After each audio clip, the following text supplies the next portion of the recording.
frozen out. Facing an extinction level event. We don't fight this fight right now, you're not going to have black-owned media.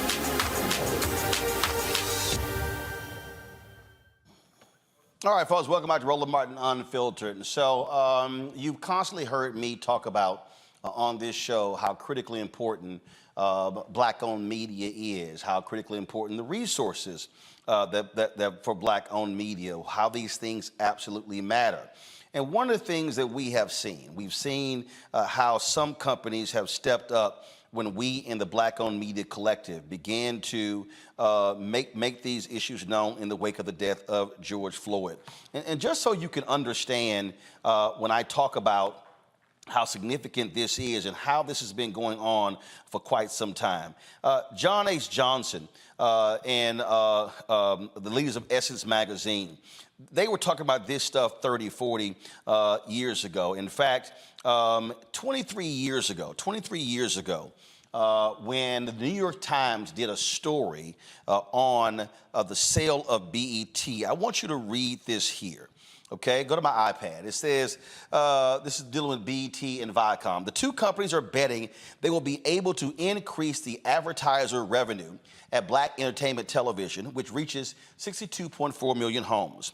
But where, in Mr. Karmazin's view, as Meryl Karmazin, who was the then CEO of Viacom, the network has had a tough time getting the ad revenue that its audience merits. Blacks represent 13% of the population, but capture just 1% of advertising spending, according to Christopher Dixon, USB Warburg's entertainment and media analyst. Now, Mr. Karmazin said the sales staff could say to advertisers, how can you justify these lower rates other than discrimination? And obviously, you don't want to discriminate.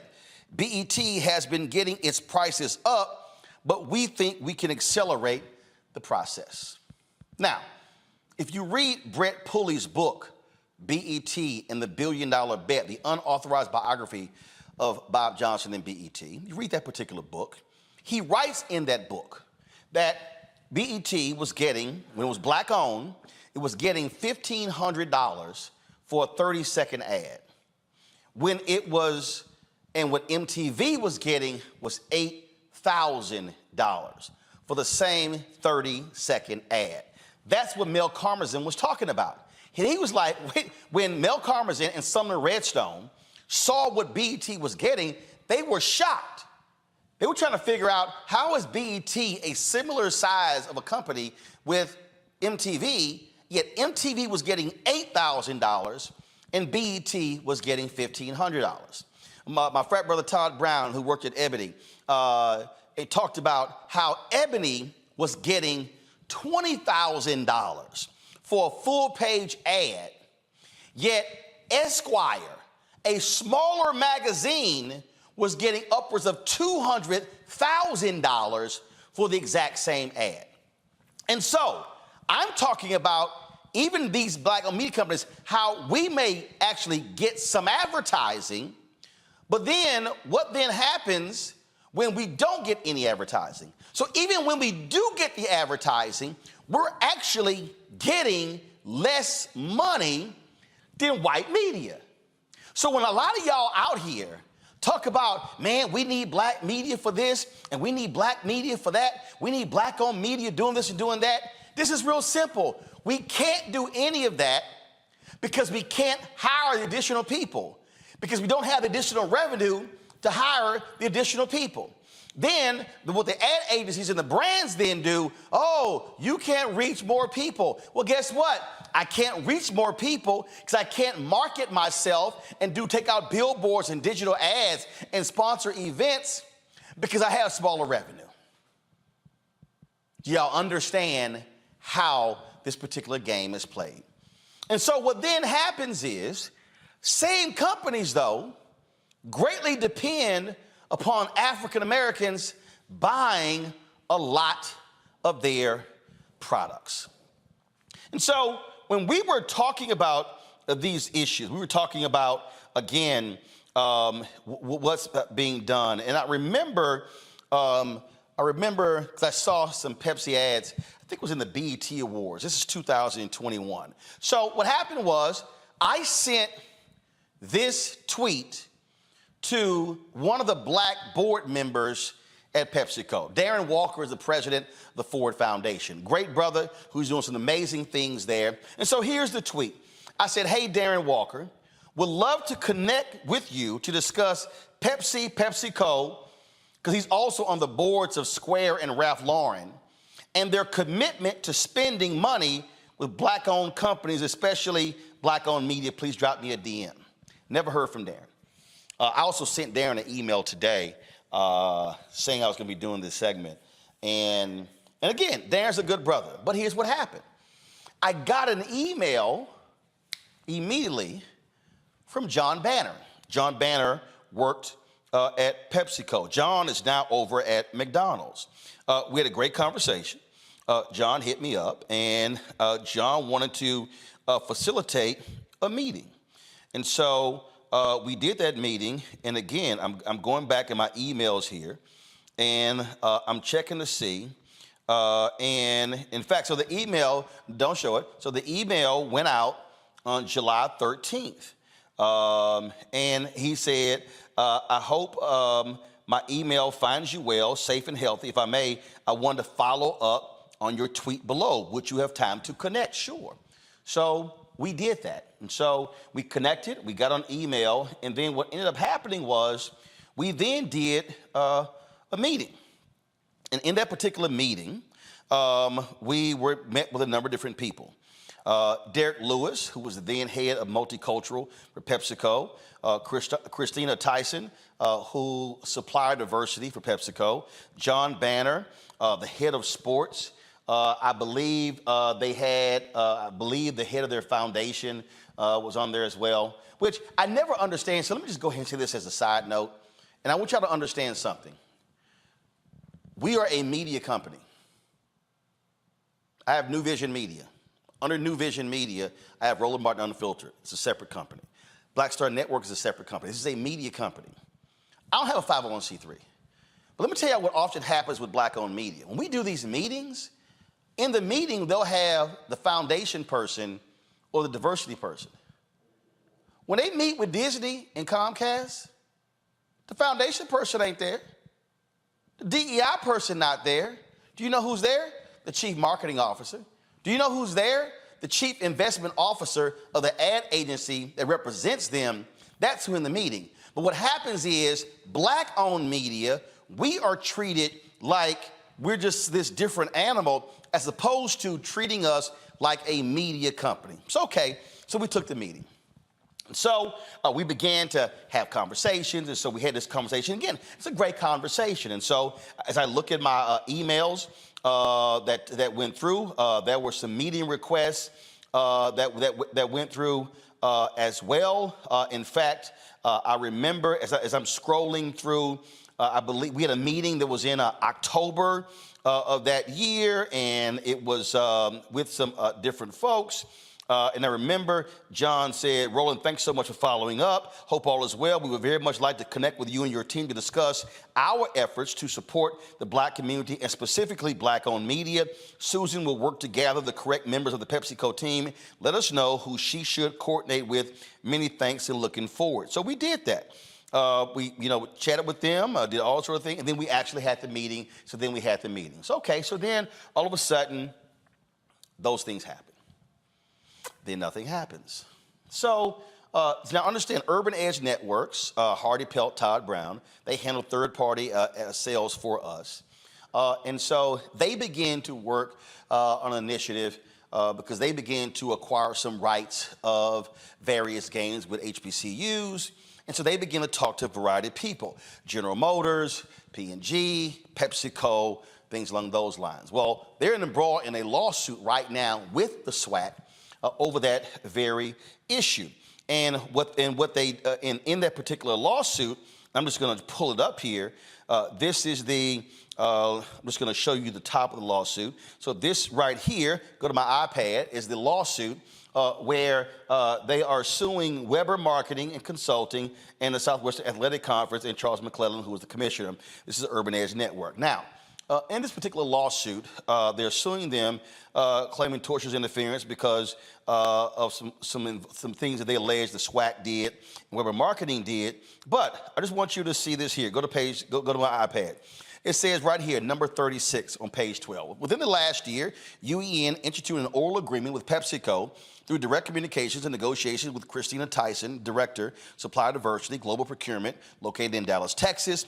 Pepsico agreed to start advertising during HBCU games on UEN's streaming channel. Scott Finlow, Global CMO Food Service at PepsiCo, said the $50 million PepsiCo has put towards black-owned businesses over 5 years is a part of our company's larger commitment of over $400 million towards advancing racial equity, racial equality within the company, industry, and communities we serve. Based on negotiations between the parties, UEN expected to be a significant part of PepsiCo's growth initiatives. Full stop. Come to me now. Now, you see here he says PepsiCo, the $50 million PepsiCo has put towards black-owned businesses over 5 years. Okay, y'all, $50 million over 5 years. That comes out to be $10 million a year.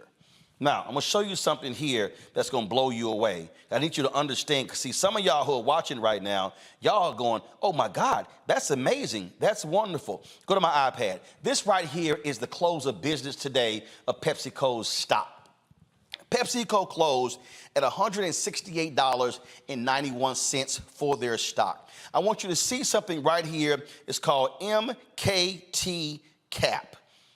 See what that MKT cap, folks? That's called market cap. That means that PepsiCo as a company, its market cap is $232.52 billion. Let me say that again. It's $232.52 billion. 10% of that represents 232 million. 10% of that represents 23 million. You keep going down, the numbers get smaller and smaller.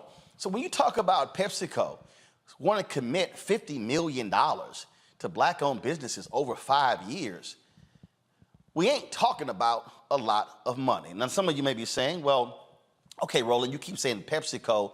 Well, what's all of PepsiCo? PepsiCo is not just Pepsi. Here are the products that are under PepsiCo. Please show it. You see right here, Pepsi, Lay's, Mountain Dew, Doritos, Gatorade, Quaker. So when you go to the store, you're buying PepsiCo products. You see bubbly sparkling water, Ruffles, Cheetos, Mug Root Beer, Brisk, Nuts and Seeds. Keep going. Tostitos, Sierra Mist, Starry, Stacy's, Sobe, Propel. Keep going. Off the Eaten Path, Pastaroni, Pure Leaf, Pure Delicious Simply, Rice-A-Roni, Sun Chips. Keep going. Frito-Lay, Jack Links, The Walking Taco, Al Valle, Aquafina, Aunt Jemima, Baconettes, Bear, Boat 24, Cap'n Crunch, Chester's, Cracker Jack, Dole. Keep going. Driftwell, Evolve, Fritos, Fruit Leaf, Funyuns, Gamesa. Keep going. Grandma's, those are the Grandma's cookies there. Health Warrior, Hilo Life, Life Water, Lipton, Luza, Manzanita Soul, Maui Style, Miss Vicky's, Mother's, Munchies, Munchos, Muscle Milk, NATO Chips, Near East, Ocean Spray, Popcorners, Red Rock Deli, Rockstar, Rolled Gold, Sabritas, Sabritones, Santitas, Neon Zebra. Hope I'm pronouncing those correctly. Let's see here. Nut Harvest, Smart Food, Spitz, Soul Boost, Tazo. They have a deal with Starbucks with some of their coffees. Variety Packs, Yat Chat. Is that it? Now, if I go through that, I'm thinking about those pretzels I bought, Gatorade I bought. I love the love the chili cheese Frito-Lay. I'm thinking Funyuns. My family loves Funyuns. I can go. I eat oatmeal, quick oatmeal. So it's a ton of those products that I bought. It's a ton of those products that black people buy. So now you have to ask the question, all right, PepsiCo, are you spending fair share with African Americans? What's your spending on black-owned media? So earlier, I sent an email to several of the board members. I sent an email to some others as well, because I wanted to know that. And first of all, let me just show you here. So this here is the, I'm gonna show you first, leadership. So this is the leadership of PepsiCo right here. So you see their chairman and CEO. Go to my iPad. You see the other executives. You see Tina Bagalki, who is the Global Chief Diversity and Equity and Inclusion Officer. And then if I keep going here, and I keep going and keep going and keep going, and then finally I get to, so hold up, I'm gonna find what was the name here, because that was a woman who was the CMO, Jane Walkerly. She's Executive Vice President, Chief Consumer and Marketing Officer. Then I get to the brother, Stephen Williams. He's the Chief Executive Officer, PepsiCo Foods. So of their executive leadership, there's only one African American. All these positions. Okay, I got that. So then I go over here. So then I want to show you their board members, because this is also important. We talk about leadership. We talk about members of the board of directors. These things matter as well, because when we talk about leaders, and so here you go. So you got the chairman of the board. You got Segun Agbaje, is a brother who is with the CEO of Guaranteed Trust Holding Company. He is here. Then you also have Edith W. Cooper, who is the former executive vice president and global head human capital management, Goldman Sachs Group. You got other board members here. Then, of course, you have Darren Walker, who is with the president of the Ford Foundation. I see Cesar Conde. He's right here, chairman of NBC Universal News Group. And so all these people. So I'm showing you that. So they've got representation of African Americans on the board of directors, and that's critically important. It's great to have a CEO in Stephen Williams. That's important as well. But when we talk about African Americans in business, we're not just talking about black folks who are on boards and then black folks who have senior positions. We also are talking about being in the deal flow. We're talking about business being done. We're talking about spending being done. And I can tell you what has transpired over the last 2 years with us specifically has been nothing. Now, I had a call with Christina Tyson, and one of the things we talked about was that, well, because here's the deal, you had UEN with their lawsuit against them. First of all, Urban Edge Network is third party. They are their own company. I can handle my own sales. So I've done meetings with their ad agency. So I remember it was like a year went by. I was like, yo, I ain't heard from your people. And so all of a sudden we began to have those calls, and those things began to happen. And again, if I sit here and go through my emails here, I see lots of emails back and forth, and we're having this meeting and that meeting. And I'm literally sitting here going, meeting set 9/23, and then I'm sitting here seeing stuff.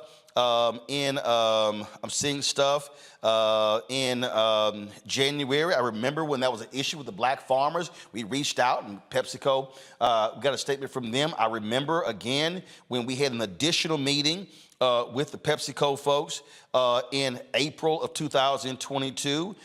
So we had that, and then all of a sudden, so it's April of 2022. Then guess what? Nothing was happening.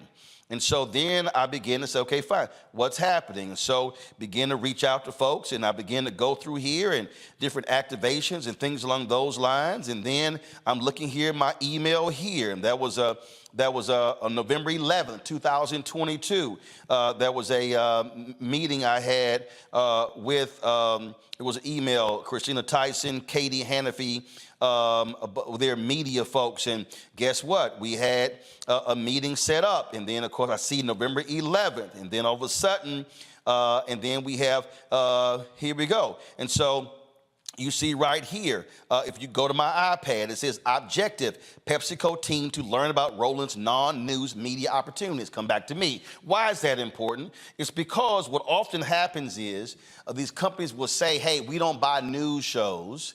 We don't buy news shows, so therefore, we really can't do your show. Well, that's not a problem, because guess what? We've done major deals, 7-figure deals with Coca-Cola. We've done customized content. We've done deals with Procter & Gamble. We've done deals with General Motors. So we've done deals with major companies. So right now, we have a 7-figure deal with McDonald's. So there's no other major, let me be real clear, y'all. You don't get bigger, and we've done stuff with Apple. So we've done customized content deals with Apple, P&G, Coca-Cola, McDonald's, General Motors. 5 of the biggest brands in the world. So there's no excuse. That was November 2022. Well, guess what? Nothing happened. Nothing goes on. I literally said, I remember November 8th, 2022, hey, Christine, it's been 3 months we've seen anything. And then all of a sudden, here we are in November. Like, what's up? January or February 2023, I do a meeting with their people. Again, nothing. I see their folks at Essence. I meet the new brothers of Old Multicultural. He said, hey, we need to get together. You're absolutely right. That was July. Nothing. I see one of their folks at InvestFest in Atlanta. She's like, hey, our people need to get together. Says, hey, guys, you need to get together with Roland. That's in August. Nothing. So here we are in the last quarter of 2023, nothing from PepsiCo.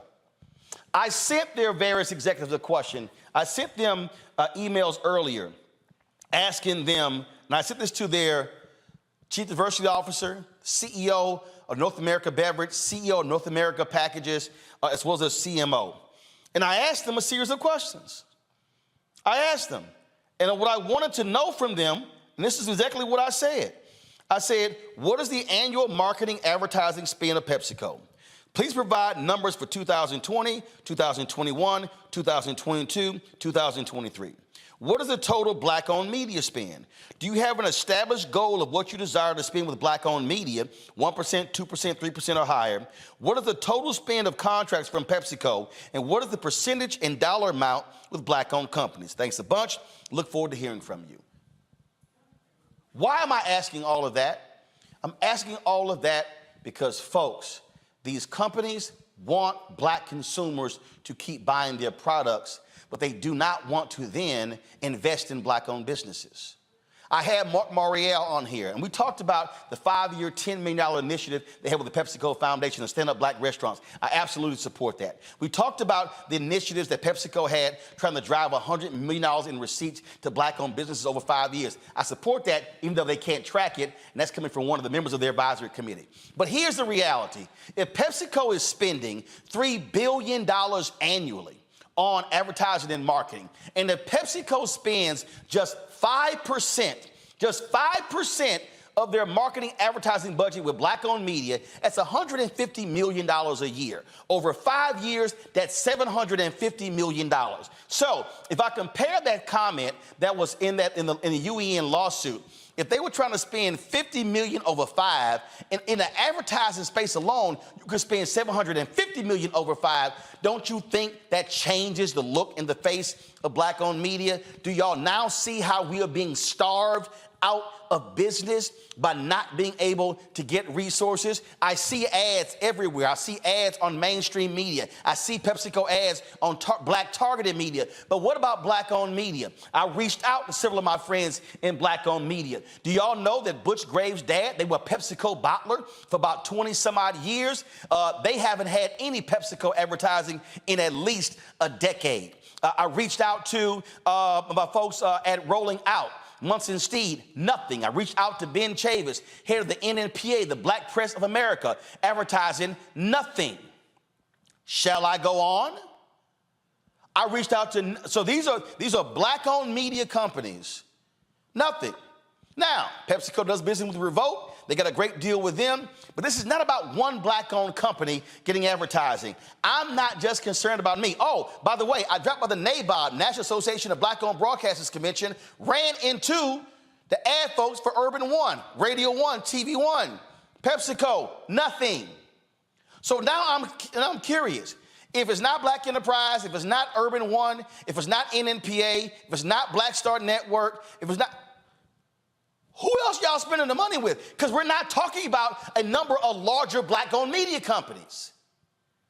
When we challenge these companies, when we challenge General Motors, who haven't spent a dime with us 2023, even though I made clear last year I wanted a multi-year commitment, and they not even tell us what they're going to spend in 2024, guess what happened? We found that all these companies were spending 1 or less than 1% with Black-owned media. And because of our pressure, all of a sudden they start making commitments. Oh, we're going to do 2 and 4 and 6 and 8. But had we said nothing, we would still be getting 1%. So if y'all want to know why Black-owned media is small, do you want to know why Black people can't contribute more money to HBCUs? If you want to know why we can't buy our own tables at the NAACP, the National Urban League Convention, you want to know why we can't contribute to Congressman Jim Clyburn's campaign or other CBC members or anybody else? It's because Black-owned media and Black business overall are literally being frozen out of the economic pot in this country. They are feeding us a crumb and trying to convince us it's a meal. Hell, PepsiCo not even feeding us with their chips and their drinks. We literally are getting nothing. And so you as the Black consumer do understand they want you to keep buying their products. They want you to keep spending, but they do not want to spend with Black-owned media. Now, I told PepsiCo, I'm going to give y'all time. I'm going to give y'all time. I think 2.5 years is long enough. And I said, I'm doing this show. We don't get to where we are if Black folks remain quiet. Operation Breadbasket was not about that. Reverend Leon Sullivan was not about that. And I'm telling y'all right now, and let me be real clear, I have absolutely nothing to lose. Because they gave me no money 2 years ago, no money last year, no money last month, no money last week, no money yesterday. And this is not about, oh, Roland, you just want to get some money. Here's the deal. I can't hire more reporters. Do y'all know I would love to have 1 or 2 reporters whose sole job is to cover the 58 members of the Congressional Black Caucus? I can't afford it because then we can't get the advertising. But you know what I see? When I go to CBCF, I see all these companies spending money on parties. But are you supporting the Black-owned companies who are doing the work the other 364 days a week? What I'm trying to get everybody listening to understand is that we are never going to have robust Black-owned businesses as long as corporate America, these major brands, and the ad agencies are freezing us out of the $322 billion being spent annually. You are the consumer. There are at least 8 or 10. Go through them real quick. So I spend money. Roland Martin spends his own money on Lay's, on Gatorade, on Quaker Oats, on Ruffles, on Cheetos for my nieces and my other family members. That means that I, as an individual, am literally spending more money on an annual basis than what PepsiCo is spending with me and 5 other Black-owned media outlets. That literally makes no sense for a company with a $232 billion market cap. Scott Bolden, nothing changes if we stay silent. And people tell me, man, why you got to call these companies out? We did the right thing, Scott. We had the meetings. We put the presentations together. We showed capacity. We showed what we can do. We showed other clients that we've done it with. And they still literally ignore us. Those numbers are incredible because we know that Black America is one of the largest group of consumers in the country. I think it's $1 trillion or $3 trillion or no. It's 1.3 trillion. In 5 years, it's going to be 1.7 trillion. Go ahead. Close enough. It makes the case. But you know, Roland, as I listen to your report, I'm sitting there thinking, there's a lot of arrogance on the part of these companies. Yep. Because we don't make them spend with Black media because they almost presume that Black America as consumers and big consumers They're going to buy our products anyway. They're not going to listen to this particular show and say, I'm going to stop buying those products, because Black people have gotten comfortable being in that consumer space. So on one hand, you're absolutely right. Anybody listening to your report would say, I agree with you. That's outrageous. Then as a strategist and as a lawyer, I would say, okay, so what's our leverage point? How do we compel compliance or compel just some leverage on making them spend more with Black media simply because Black people consume their products? Well, Scott, I tweeted this out yesterday. I'd love to get your thoughts, Robert. I said there are two ways to impact these folks: class action lawsuit and boycott. If they don't want to do business with us, Dr. King literally told us this on April 3rd, 1968, that we must redistribute the pain. Robert?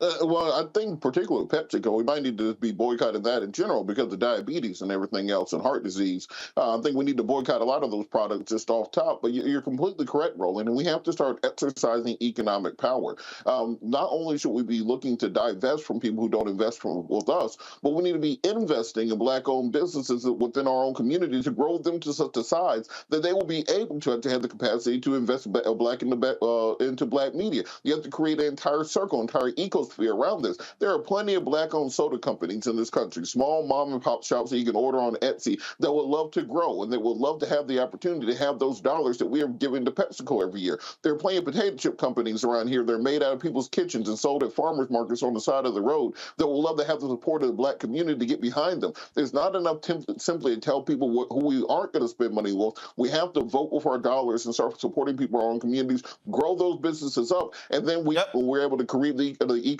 system where we can support ourselves. Go to my iPad. Rebecca, you get the final comment here. This is what Dr. King told us in his mountaintop speech, because too many of us focus on the mountaintop part, not what he said above. He said, we don't have to argue with anybody. We don't have to curse and go around acting bad with our words. We don't need any bricks and bottles. We don't need any Molotov cocktails. We just need to go around to these stores, into these massive industries in our country and say, God sent us by here to say to you that you're not treating his children right.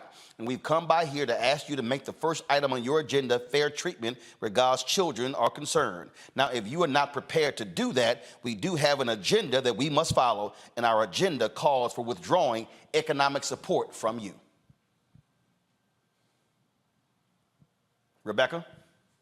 You know what, Roland? I'm thinking about in 2017 when PepsiCo decided to run an ad featuring a Black Lives Matter type rally, and it starred Kendall Jenner breaking up the crowd in the rally and bringing peace because she was drinking a can of Pepsi. And as far as I know, I never heard of that particular agency that decided that was a good idea to run that type of ad. I haven't heard that PepsiCo fired that agency and decided to actually work with inclusive agencies that would have known that wasn't a good idea. So I would say that PepsiCo has a history, and they need to prove that they care about their consumers, that they care about their Black consumers, and not just keep doing business as usual, because it simply isn't working. My last point here, I need Black board members to also be far more aggressive. Yeah. Being on the board is not just you collecting a check or getting stock options. It's you being a voice there. John H. Johnson and Earl Graves and others did not fight to increase more Black people on boards of directors for those African Americans to get paid while other Black folks do not. There's a collective call that you must be involved with, and Dr. King in that same speech talked about when we as Black people move as a collective. And so, PepsiCo, I would love to hear from you. So would Black Enterprise. So would Urban One. So would the NNPA. So would Rolling Out. So would other Black-owned media. But let me be perfectly clear. Do not think for a second that I'm going to stop just with PepsiCo. I'm going to use this platform and use this voice to call out ad agencies and companies by name who refuse to do business with us. Dr. King made it perfectly clear that's what we're supposed to do, and I can guarantee you I'm not going to stop. Joining me right now is South Carolina Congressman Jim Clyburn. Glad to have him on the show. Congressman, before we talk about the House deal, I do have to ask you what I just talked about. Look, you met your late wife, Emily, in jail. You were out there fighting a good fight for civil rights and economic inclusion. How shameful is it that here we sit, look, you're 83 years old, I'm 54, turned 55 in November. Here we sit in 2023, and we literally are still talking about trying to get more than 0.5% or 1% of these companies that do business in our community, but then don't want to do business with us, like PepsiCo? Well, I want to thank you very much for your approach to this, Roland. You are raising an issue, as you said in your presentation. It's not new. You've quoted pretty extensively from Dr. King, who raised these issues way back in the 60s. He talked about being able to sit down at a lunch counter, but being able to purchase the hamburger or whatever you're sitting down there for. That said to me way back then that our focus had to be more than the social side. The economics of this is very, very important. I want you to be able to support the Congressional Black Caucus, its foundation, its institute, its PAC, and its members. And as you said, you do that when you are able to get a good return on the investment you've made in Black Star and the investment you continue to make. And the only way that can be done is for those products that we consume, the manufacturer of those products, to be spending equitably in the African American community. Now, I use that word equitably because that's the word I want to use. I'm not talking about equality here. I'm talking about equity. And that's what we have to focus on. That's it. That's it. Equity. That's it. You're absolutely right. And that's and the thing here, Congressman, look, people need to understand, you and I talk about this on the federal level. The federal government spends $1 billion on advertising, and the same thing as well.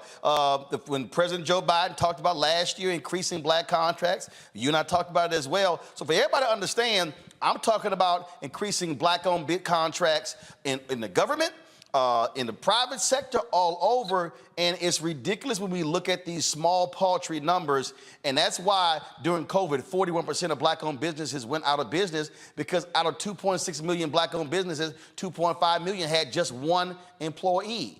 And people talk about access to capital. Here's the deal. I don't have any debt. I have no debt. I don't owe anybody. So I don't need access to capital. I need contracts. If I get contracts, I now got capital. Absolutely. And that's how money turns over. In the African American community, it's got to get there first. Yep. You can't turn it over 4, 5, 6, or even 7 times unless it gets there in the beginning. And when it doesn't get there, there's nothing to turn over. And so all of the businesses that we have in the African American community, from private to public, they rely upon these dollars getting into the pipeline to begin with. And that's where we are lacking tremendously. And we in the Congressional Black Caucus Institute are beginning to focus a little more on that. And I think you're going to see much more focus in the not too distant future. Absolutely. Because we've got to. Absolutely. And look, when I met with the Senate Democrats, I told them they need to be having a congressional hearing calling these ad agencies to the meeting. And I'm talking about Dentsu, Group M, WPP, all of them, to question them on their lack of advertising. Because I'm telling you, we're getting screwed by these agencies. But the brands, I told them, it's your money you're sending them. So y'all should be doing more as well. And so we're definitely going to continue that. When you talk about blackness and what happens in Black culture, we're about covering these things that matter to us, speaking to our issues and concerns. This is a genuine people-powered movement. There's a lot of stuff that we're not getting. You get it, and you spread the word. We wish to plead our own cause. Too long have others spoken for us. We cannot tell our own story if we can't pay for it. This is about covering us. Invest in Black-owned media. Your dollars matter. We don't have to keep asking them to cover our stuff. So please support us in what we do, folks. We want to hit 2,000 people, $50 this month, raise $100,000. We're behind 100,000, so we want to hit that. Y'all money makes this possible. Check some money orders. Go to P.O. Box 57196, Washington, D.C. 20037-0196. The Cash App is $RM Unfiltered. PayPal is R Martin Unfiltered. Venmo is RM Unfiltered. Zelle is Roland at RolandSMartin.com.